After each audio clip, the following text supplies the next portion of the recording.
you will not get better, like improve at all, unless you fix the things we're talking about today. That might sound very pessimistic, but unfortunately it is true in terms of improving in sparring. We have about 5 things, maybe 6 we're going to touch on, and if you make these mistakes, you're going to keep getting tagged, therefore you're not going to be willing to go on offense properly, therefore you're going to start just struggling to see any improvements. So let's sharpen all this up. These are the gloves from my last fight. They are tiny. I am going to sign them. They still got a little bit of blood on them, which I can clean off before I send them off to you. There's a link for the giveaway down below. Make sure you get yourself registered for that, for a chance to win those official Karate Combat Foreign gloves, which we now compete in.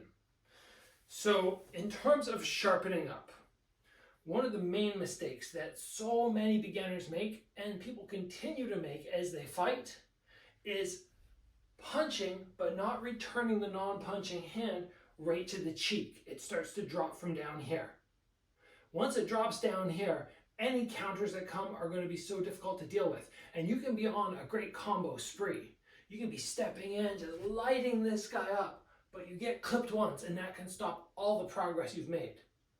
If you don't get knocked out, which you very well might. So work. I prefer to take gloves, put them right against my eyebrows, slightly above my eyebrows maybe, and work from there. Every time I punch, there's always one hand connecting back to that temple. Let's say about temple level. That's a great drill. Every time you throw the punch, it comes back to your temple, and you're going to keep yourself so much safer. Mistake number 1. Mistake number 2 is not figuring out a proper arm position, whatever it might be, while executing a knee. So many people struggle and they just think, oh, okay, I'm just going to have my hands up here and I'll throw my knee. Or I'll throw my knee, and they leave these big spaces. Once you're up on one foot, you're so much more susceptible to getting knocked backwards, if not knocked down. You're not able to regain your balance very well. And when you're shifting in, as you do when you knee very often, the weight is coming forward, and anything that hits you is going to be so much more damaging. So you want to make sure you figure out, okay, am I going to go for sort of a long guard situation?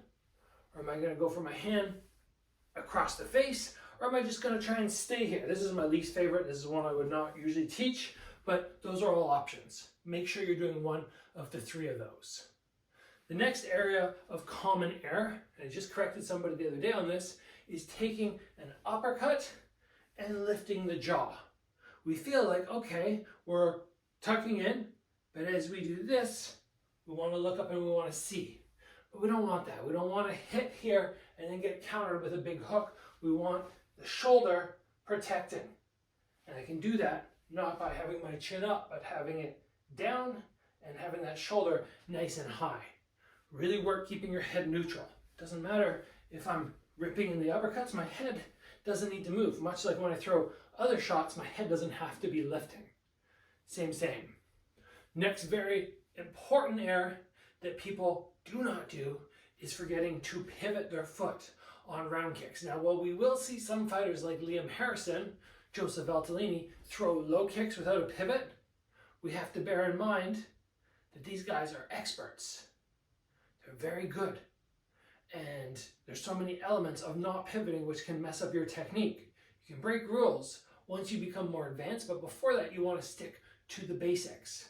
And especially once we start going to hip level and above, opening up that foot and getting that pivot down is going to be so paramount to opening up the body to have some real power.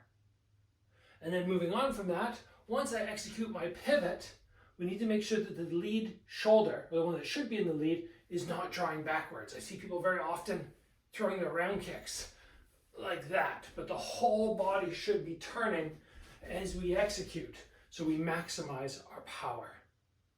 These are just some of the very common mistakes that I see time and time again. And if you can go through your shadow boxing on your own at home and sort all of those out, there's less chance you're going to get clipped in sparring.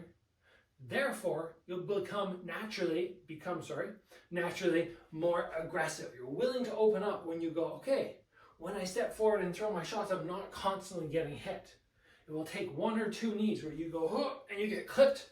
You're like, yeah, I'm not throwing knees anymore. So dial these in, spend the time at home. You will improve that much more. I did this for years. You will improve that much more if, while you're waiting for, I don't know, your eggs to finish up cooking, if you just get your hands up and you're like, okay, back to the temple every time. Okay, knee, protect my head, uppercut, chin tucked, pivot on my low kick, rotate my shoulder. You do all that, little spare moments you have, sky level will rock it up. Thanks for joining, guys. I will see you back here soon. Make sure you get registered for that glove giveaway. I think we have about 9 days left before registration closes.